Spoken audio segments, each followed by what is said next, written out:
With the release of the new Amazing Digital Circus episode, we have gotten a few more clues into what is happening in this world and also some insight into some of the main cast. Now, the episode starts out with Pomni having a nightmare that she's basically been abstracted and falling into that pit of darkness that we saw in episode 1, which is actually called The Cellar. And interestingly enough, Kane, Jax, and Ragatha all seem to be acting like jerks about it.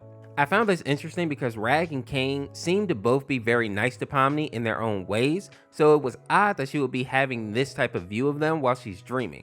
But Jax, on the other hand, makes perfect sense because he is actually kind of a butthole. Now, once Pomni wakes up, we see that she's in her bedroom, and one thing that stood out to me immediately is that she isn't writing on her walls like Kaufmos was before he actually abstracted, which tells us that she isn't going as crazy as he was, at least not yet. And when doing some digging, I actually learned that only 1 day has passed since Pomni arrived here, so even though we had to wait a while for this episode, pretty much no time has passed for the people in this world. Next, we see Pomni and Rag have a awkward interaction where Ragatha basically tells Pomni that she doesn't hold a grudge for the fact that Pomni tried to abandon her, which I think shows us that Rag is not only very compassionate, but that she also understands what Pomni is going through, and she may have actually gone through those same struggles when she first arrived here.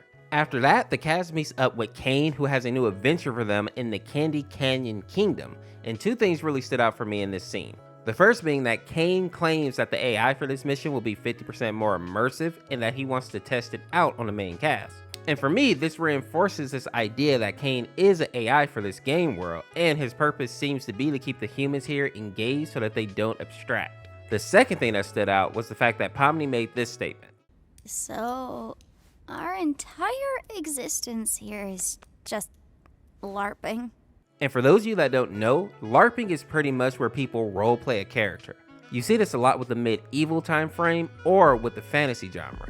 And this statement almost makes it seem like the characters trapped in this world may be putting on a show for the entertainment of some type of audience. Now in the next scene, we see Kane push the cast into a portal which takes them to the Candy Canyon Kingdom where they are treated like royalty in a way. We see all the citizens gather around to greet them, and even the princess comes out to speak with them. And while she's speaking, she reveals an interesting fact here, basically saying that Kane is the god of this world, which at this point shouldn't be a surprise to anyone, considering how powerful he seems to be here. I mean, I think it's safe to assume that he's pretty much created all of these characters and the world in which they live in.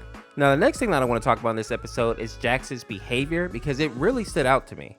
Initially, I thought he was more of like a lovable trickster type character, but the more that I see him, the more I think he's a actual evil menace. We see the first big example of this when the princess gives them the war rig and Jax says, "Ooh, violence." What time period is this supposed to be again? In episode 1, it was hard to tell if Jax was a good person or a bad person, but I think this episode is really helping us get a better feel for his personality, and I'm starting to think that he's actually rotten. We see another example of his wickedness when they first spot the Gator Gang, and Jax says, All right, Gangle, when we catch up to him, I'll jump over, crawl inside, and shoot him repeatedly until they're unrecognizable.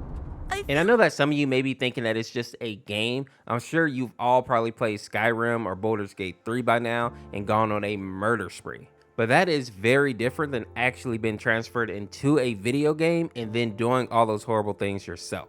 Now, with that being said, we continue to see Jack's shenanigans when he throws Pomni off the war rig, and also when he threatens Gangle by saying that he will tell Ragatha about the figurine, which I assume will be a more important point in the future episodes. But I think more importantly, it shows us that he's also willing to blackmail people to get his way.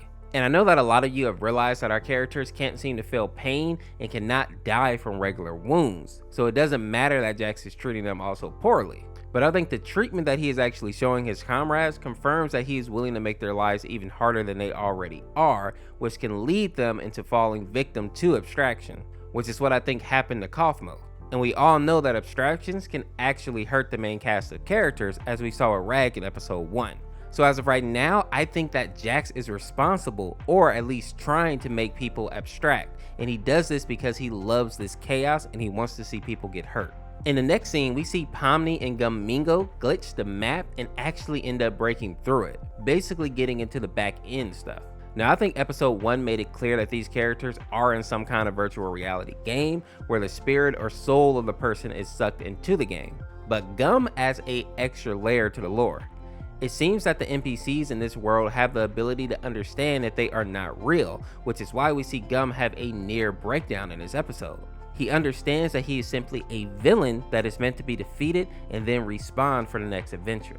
This gives me the impression that whoever is behind the video game world is dealing with some very advanced AI, and I wouldn't be surprised if some of them were based on real human emotions. My theory at the moment is that once human characters abstract, their personality and emotions become a part of this game world, which is why some of the NPCs can exhibit like real human emotions. Next up, we see this huge fudge monster that is actually called the Fudge, and while this character isn't super important to the plot, he does help show even more how twisted Jax is. Jax seems to be enamored with the fact that this creature is a killing machine that has devoured many of the candy people in this kingdom, and even makes a veiled threat to Rag, saying that her hair looks like licorice, basically implying that the monster should take a bite. And another thing that really stood out is that Jax was able to pickpocket the Kingdom Gate key from Ragatha, with his intention being to allow the monster to get back into the city so they can eat more citizens. And it seems like Jax is doing this just for the fun of it,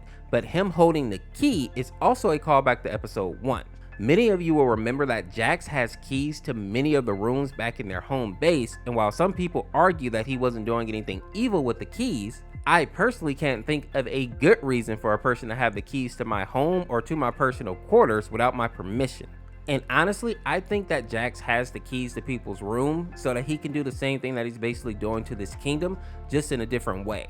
While back at their home base, he probably can't unlock their doors so a fudge monster can go inside and devour them, but I'm sure being able to open their rooms up will be able to get these people in trouble in some which way or form. And I think ultimately that's what Jax's goal is. Now, the next scene reveals a lot about Pomni and what she was like before coming to the digital world, and more importantly, why I think she came to the digital world in the first place. Now, in episode 1, I came up with the theory that the human characters all worked for a virtual reality gaming company that actually transferred the person's mind into the game. We actually hear Kane speak about this briefly in episode 1. You're probably just experiencing digital hallucinations from your mind's transition to the digital plane. I swear I saw Digital hallucinations! And listening to how Pomni speaks to Gum about feeling like you have no purpose, it makes me believe that when Pomni was still a human, she felt empty and unfulfilled in her life, which may be why she decided to join this project in the first place.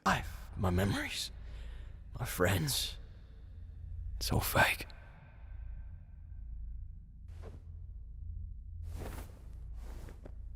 This may seem weird, but I think I know the feeling. Well, maybe not the exact feeling, but feeling like you're nothing is kind of normal. I mean, people even feel like that in the world I came from. And another thing that leads me to believe this is that while none of the characters have memories from when they were humans, it seems like they did keep their personalities. And I think this episode does a good job of kind of showing us how Pomni was as a human. Now, after Pomni and Gum escape from under the map, we see that the crew reunites with the princess so that they can complete their quest and also take Gum back to their home base, since he now understands that he is in a video game. The first thing that stood out about this scene is the fact that Jax leaves the gate open so that the fudge monster can start to feast on the citizens, which again shows how cruel he is not only to his friends, but also to random NPCs. The second thing that stood out is the fact that as soon as Kane sees Gum come back to the home base, he destroys him, and then he says, I know you guys love your NPCs, but if I start losing track of who's a human and who's an NPC, who knows what could happen? And that line was interesting because it implies that something bad will happen if Kane loses track of the human players. I assume that without Kane, people will just abstract faster, but this implies that there may be like something more going on here as well. In the final scene, we see that the crew decided to have a funeral for Kaufmo, which implies that once a character abstracts, that they are basically dead. One thing that stood out here is how Jax reacts to this. For a moment, he looks almost guilty, but then rolls his eyes and leaves before the funeral starts, which is another reason that I think he has something to do with Kaufmo's and maybe other characters abstracting. Something else interesting about this scene is in the beginning of the episode, Pomni was falling into the darkness of the cellar and she imagined the other characters not really caring about her. But during the funeral, when she sees images of herself again falling into the cellar, she imagines the other grabbing her hand and pulling her back. showing that them sticking together and doing things like funerals to keep some of their humanity may be helpful in keeping their sanity. Something else that you may have noticed here is that 3 hands reach out to her and none of them happen to be Jack's, which I think is a significant point here. And all of this makes me feel like Jax may not be like the other, considering that he didn't actually want to participate.